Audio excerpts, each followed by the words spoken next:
church leadership sent me to you, and I came and communicated the request from the church leadership. Without hesitation, you directed that the matter be put in your diary, and you said you will be here and you will keep time, and for sure you are here at 10 a.m. Na inaonekana umeelewa sisi ni watu ya mtaratara.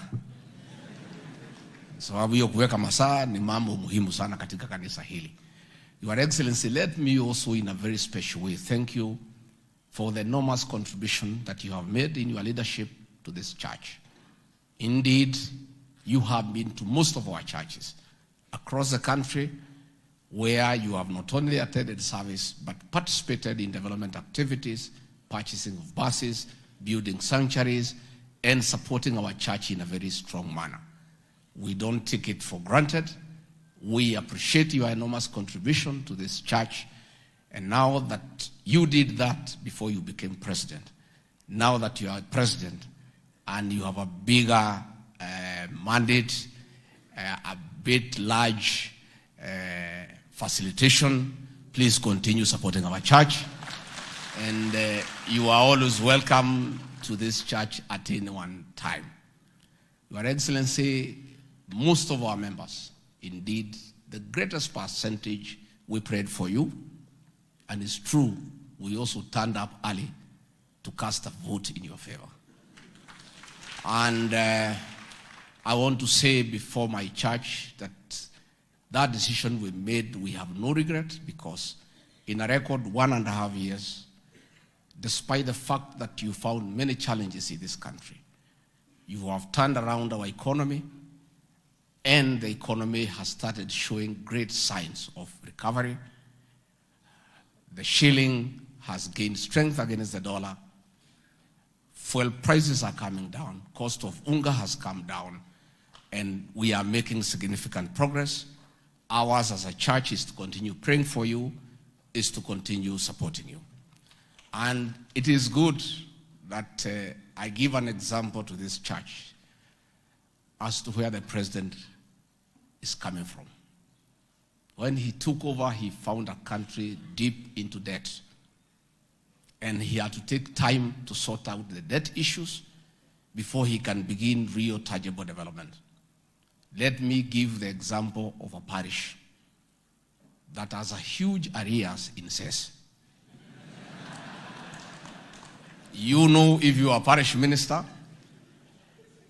and the headquarters withdraw the parish minister because of non-payment of cess, and you are posted there, the first thing you do before you can begin any development in that parish is to figure out how to pay the cess. That is, I want to give you a very real example. That is the situation the president found in this country. Lazima angepigana na sesi kwanza, ndio anze kupanga kujenga vestry, si ndio? How he shall put tiles in the church, and how he even pay the parish minister. Lazima kwanza tulipe sesi kabla ya kulipa mshahara ya parish minister. So, moderator, with due respect, I've heard you as the president to waive some of the taxes, scrap some. Hata wewe, he says, angalia.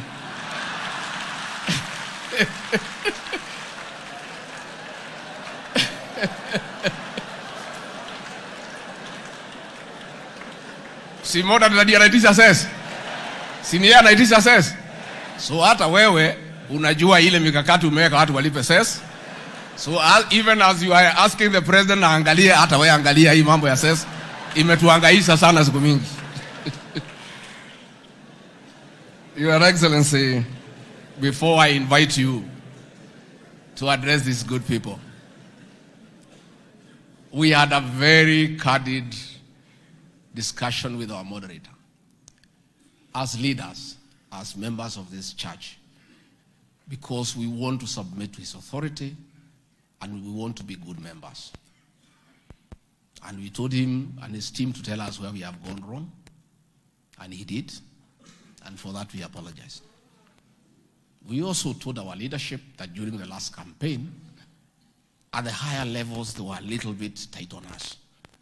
Because even ourselves as members, we were denied an opportunity to speak in church, despite the fact that we are known to be of good behavior. So we did request the moderator, and we are now requesting the General Assembly. If in future you make rules that political leaders should not speak in church, we the members should be exempted. Because we are responsible people, and we come in our capacity as members. We were quite unhappy that we were denied an opportunity to build a church in Berere PCA Church. We were quite unhappy because nobody should be denied an opportunity to build the Church of Christ, no matter what political happenings are going on in the country. And when we were there with the then Deputy President, we could not be allowed to go and build that church. Your Excellency, during our meeting, the leaders who were here committed, as a way of correcting that matter, all the people who are here, we shall raise funds to build that church to completion, and we shall invite you for the consecration ceremony, so that whatever you had wanted to do that day, you can come and do it. But we have a new beginning, and we are very happy, and we have said, moderator, we are available. Our doors are open. You are your members. Please give us instructions what you want us to do. The Honorable Alice Wahome already has instructions from the moderator to process title deeds for our churches. So whatever else you want us to do, we shall do. Finally, Your Excellency, let me take this opportunity to ask the parish ministers who are here and the elders as they go back home to join the President and the government in the war against drugs and substance abuse. The President, in his wisdom and being a devout Christian, has given very clear instructions to the rest of us who work under him that he cannot agree, when he is president, our children to be killed by poison disguised as alcohol. That war is on from our end, but we cannot win it alone. We want the support of our PCA church. We want you to help to mentor our young people and to counsel them as well, and where you can, to join the government in creating rehabilitation centers so that we can save our dying population. Your Excellency, these ministers will tell you, there is no home that is not affected. Even their own homes are affected. True or false? These parish ministers have buried many people. There is no home where PCA churches are that you don't have a fresh grave of our young people. And therefore, I request you, please join the President and I and the rest of us in this war. Give it impetus, talk about it, support us, and also help us in oversight. Where you find our officers are not doing the right thing, through the parish ministers, we are there. Let us get that information. And Your Excellency, it is a real crisis, and all these people know. The Reverend Leandegwa came to my home to bury my brother, Dr. Wachira, who died because of alcohol. The Reverend Jesse came to bury my other brother because of alcohol. And it's a story everywhere. So as we fight this war, it's not politics. It's a war for our next generation. And we want to ask our church, the PCA church, to lead from the front. Will you help us? Will you help us? So, Rais, ndio nikualike, hii ni kanisa lako.